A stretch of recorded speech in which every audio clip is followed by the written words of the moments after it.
Not one to throw at a dog. No, thy words are too precious to be thrown away upon curs.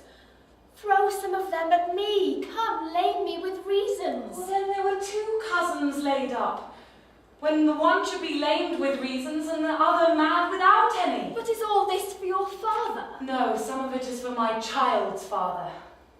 Oh, how full of briars is this working day world! We are but birds thrown upon thee in holiday foolery. If we walk not in the trodden paths, our very petticoats will catch them. Well, I could shake them off my coat. These burrs are in my heart. Hem them away. I would if I could try. I would try if I could cry hem and have him. Oh, wrestle with thy affections. Oh, they take the better part of a wrestler than myself. Oh, a good wish upon you. You will try in time in despite of a fall. But turning these jests out of service, let us talk in good earnest. Is it possible on such a sudden you should fall into so strong a liking with old Sir Rowland's youngest son? The Duke, my father, loved his father dearly. Doth it therefore ensue that you should love his son dearly? By this chase I should hate him, for my father hated his son, for my father hated his father dearly. Yet I hate not Orlando. No, faith, hate him not for my sake. Why should I not? Doth he not deserve well? Let me love him for that, and you do love him because I do. Look, here comes the Duke. With his eyes full of anger. Mistress, dispatch you with your safest haste, and get you from our court. Me, uncle. You, cousin.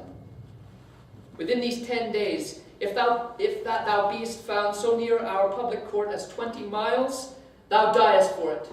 I do beseech your grace, let me the knowledge of my fault bear with me. If with myself I hold intelligence, or have acquaintance with mine own desires, if that I do not dream or be not frantic, as I do trust I am not, then, dear uncle, never so much as in a thought unborn did I offend your highness. Thus do all traitors. If their purgation did consist in words, they are as innocent as grace itself. Let it suffice thee that I trust thee not. Yet your mistrust cannot make me a traitor. Tell me whereon the likelihood depends. Thou art thy father's daughter. That's enough. So was I when your highness took his dukedom. So was I when your highness banished him. Treason is not inherited, my lord, or if we did derive it from our friends, what's that to me? My father was no traitor.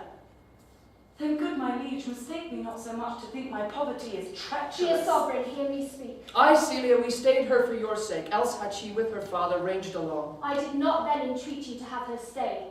It was your pleasure and your own remorse. I was too young that time to value her, but now I know her. If she be a traitor, why so am I.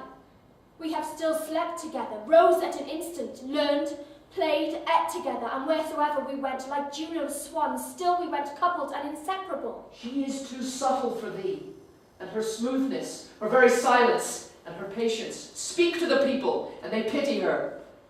Thou art a fool. She robs thee of thy name, and thou wilt show more bright and seem more virtuous when she is gone.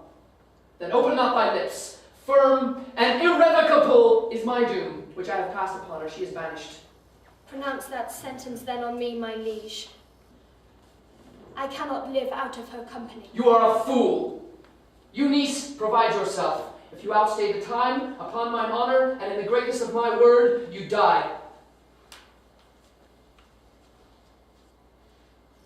Oh, my poor Rosalind.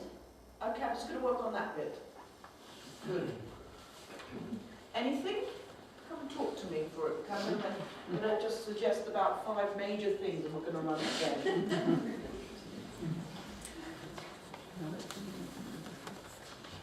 How often have you seen your father in this rage? Once before when he vanished.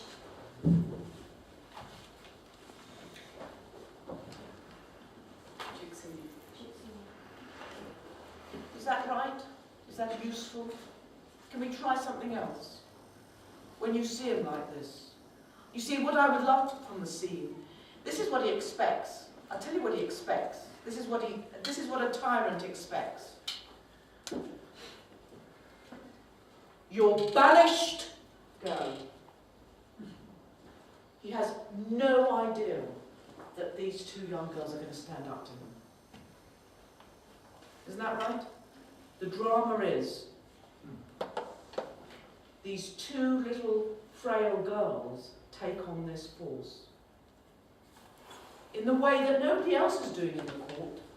I wouldn't stand up, would I? I don't know. I don't think I would stand up to Saddam Hussein. I think that takes